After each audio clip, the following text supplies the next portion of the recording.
What is up, San Antonio Spurs fans? Welcome to TSR Sports.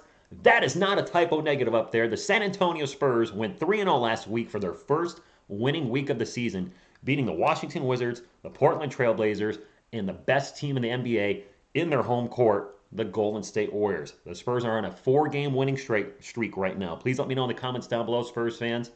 Are you surprised at this? Are they really this good? Are they kind of just playing better than they really are? Or are they better than we thought they were? Would love to talk to you about this. Hit the thumbs up if you'd like to support the channel, and subscribe for more Spurs content. Let's get into my version of a report card. It is time for the good, the bad, and the ugly. Okay, anyway, up first. I feel like I've been saying this. I'm a broken record, but DeJounte Murray is playing at an all-star level. And unfortunately, because of the team's losing record, I don't think he's going to get the recognition that he rightfully deserves come All-Star break time. All-Star break time. Wow, get with it, Rich. DeJounte, under just a triple-double again. 20 points per game, 9.7 rebounds, 9.3 assists, hitting his shots from beyond the arc, and hitting his free throws now. Not much more we can ask from this young man. I love what I'm seeing out of DeJounte. What I'm also loving seeing is, hallelujah, welcome back, Derek White, and I'm so happy to be wrong about saying maybe he should go to the bench until he figures things out. It looks like he has figured things out, and this is the backcourt play that we expected from DeJounte and Derek, the double D connection. The backcourt has been incredible. Derek also averaging over 20 points per game, also throwing in 4 rebounds, 4 assists, shooting percentages up across the board, still doing his defense, taking charges. If the Spurs backcourt continues to play like this, we are going to win a lot of games and surprise some people, and I hope they continue because I love watching them play like they are right now. Up next, Keldon Johnson. Gotta say, good. My only criticism really is I like to see Keldon get more involved in the offense, maybe take more shots. He's shot at a very high clip last week, 53%, hit 50% of his threes. He's turned into one of the best three-point shooters on our team in the last few weeks. Actually, he is the best three-point shooter on our team over the last few weeks. He started the season like at 25%, but man, he has absolutely turned it around. Keldon, keep doing what you're doing.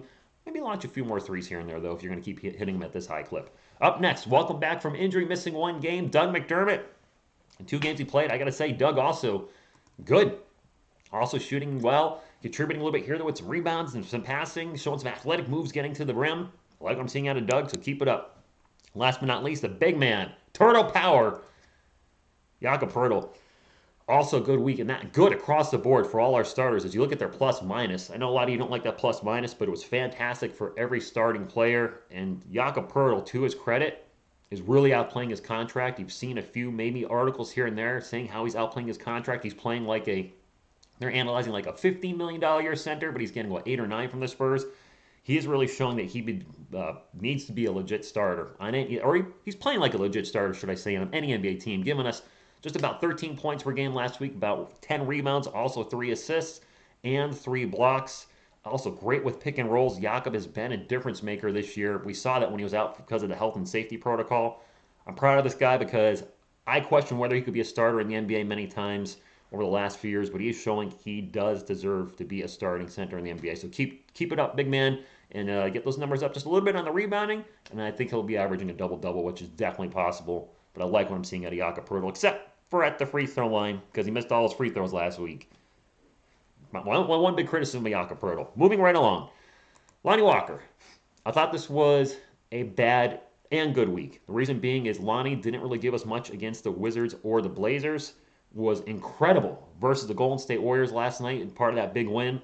But then he kind of disappeared in the second half. Or actually, mostly disappeared. I think he finished with 21 points, 18 in the first half, 3 in the second half. Anyway, nice to see his field goal percentage back over 40% and making a lot of athletic moves to the rim. I just hope Lonnie, much like Derek White, hopefully turns a corner soon because we know how good he can be.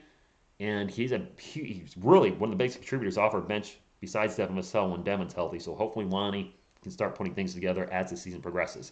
Up next, who appears to be our backup center now, Thaddeus Young. Even though he's not too happy to be here from reports and interviews, I thought he played fairly well. He's our backup center. Even though he's undersized, he's our backup center, still doing the Thaddeus Young things with some nice passes here and there, grabbing some rebounds, causing some turnovers. So just keep doing what you're doing. And I don't think he'll be on the team before the trade deadline ends, but let's at least enjoy this short time he's with the Spurs for right now. Tre Jones. Mr. Jones and me. Yeah, I thought it was kind of a good, bad week from Tre Jones. Defensively, And running the offense, I still like what I see there, although I really don't like seeing Trey and Bryn in the backcourt at the same time because I just feel like we're giving up so much size. Offensively, though, I wasn't crazy about what I saw from Trey, especially last night.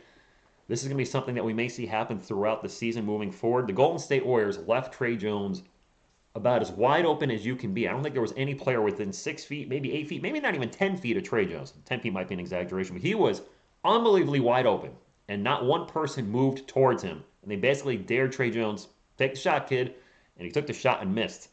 And if that becomes a trend moving forward, teams are like, hey, you know what? Go for it. And he keeps missing. That's gonna be a problem. I was really hoping he hit that wide open three, but he just didn't make it. And yeah, we'll see how that plays out moving forward. Anyway, last but not least, Bryn Forbes. I thought this was a good week. Overall, Bryn shot extremely well from the field, hitting 65% of his shots and just about 55% of his three-pointers.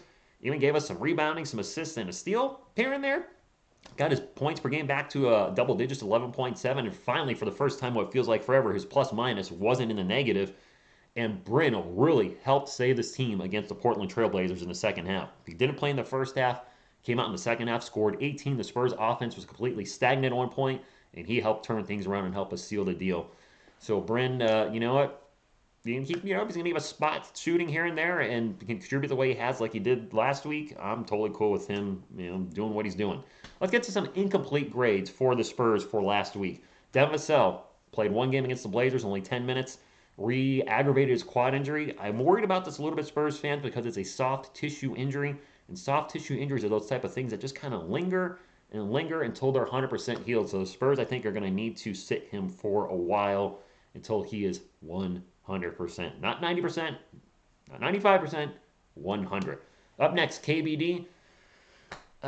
He didn't play against the Golden State Warriors, which I thought was surprising. We won small ball, but as Golden State did too. He played 27 minutes. Not a lot to talk about with KBD, doing his usual KBD things where he's not doing a lot on offense, contributing here and there on defense. He did score 6 points versus the Wizards, though, so that's cool. Drew Eubanks. I know Drew's got some fans. I love the energy, the hustle, loyalty, and respect that Drew Eubanks puts out there in the court, gives it his all. He only played 12 minutes last week and did not play against Golden State either. I got to wonder, did he lose his spot in the rotation? Drew can be turnover prone. A lot of when he's doing a pick and roll or setting a screen, he seems to always be moving and getting a lot of offensive fouls there. So I wonder if the Spurs have looked at Drew and said, you know what, maybe for now let's have Thaddeus out there. And maybe they're trying to showcase Thad too. I don't know. But I gotta wonder if Thad gets traded. Up next, Jacques Lindell only played 5 minutes last week. If Thad leaves the team, will the Spurs finally maybe start using Jacques Lindell a little more, or will they go back to Drew Eubanks? I have no idea. Josh Primo played 12 minutes versus the Wizards. He hit both his threes, and I did a video on a weird stat. Josh Primo, the fourth youngest player to ever hit 2 threes in a game, 2 or more, I guess. I know it's a weird oddball stat, but what the heck? The kid's exciting. I love what he's doing when I see him in limited action on the court. He's not going to get much playing time this year, but next year may really crack his way into the rotation, especially if Lonnie Walker doesn't come back. Well, jury's out on that. And then we had Joe Wieskamp, played 2 minutes. Nothing to report on there. Devontae Cacok made his debut for the Spurs last week, scored 2 points. Of course, he's been doing well in the G League. And then Zach Collins still out, but he is supposed to be returning in a few weeks. I don't know if it'll be at the end of December or start of January, but that time frame for Zach Collins' return, that window is getting smaller, smaller, and smaller. And I'm looking forward to see what he can bring to the team because we do need another legit big, and if he's healthy, I think he can really contribute off the bench. I don't expect him to be a starter at all this year, and if he does start, it would not be near till the end of the season. I think the Spurs are probably going to be on a minutes restriction to start the first few months, so probably not going to get any quality minutes maybe till the last week or two of the season. Player of the week. This should come as no surprise. It's Derek White. Again, I'm so happy Derek is proving a lot of folks wrong, myself included. And I've said this before and I'll say it again. If I'm criticizing any Spurs player or advocating maybe for him to get less minutes, I am happy when they essentially make me eat crow and prove me wrong. Derek really played great last week, and I hope he keeps it going so that way myself and many others, we just don't even have to talk about Derek going to the bench because he's playing so darn well in the starting lineup. We want to keep him there. Good job, Derek. Up next for the San Antonio Spurs, we got the Suns, who will be without Devin Booker. So that's a winnable game. We got the Knicks on a back-to-back. That'll be a tough one. Then we play the Nuggets twice to round out the week.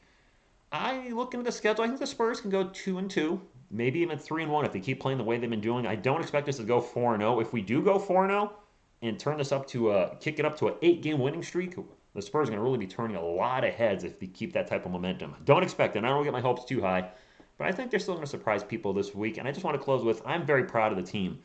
I was very nervous last night and a little down because the Spurs had that huge lead against the Warriors, and we saw it just all night slowly creep away until they gave up the lead with 2 minutes left. And I was like, not again, not again, not another game where we don't close it out.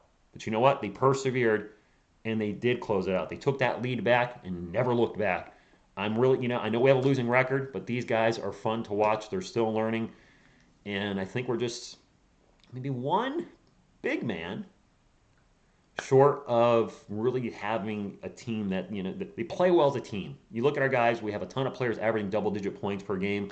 We're just missing that one elite scorer. You don't necessarily need an elite scorer to be a playoff team, but I think having somebody that can just go out there and do it every night and not have to constantly have it be random guy every night. Like Lonnie Walker was the guy in the first half last night against Golden State. Bryn Forbes was the guy in the second half versus the Blazers. But then again, maybe that's a good thing. Maybe we're just going to be the type of team that's a team ball team. We don't need that guy that scores 25 points per game because on any given night, somebody will step up and bring it home for us. And if that's the key to victory, then fine. I don't care how we get there, as long as we get there. I want to thank you all so much for tuning in. Until next time, and as always, go Spurs go!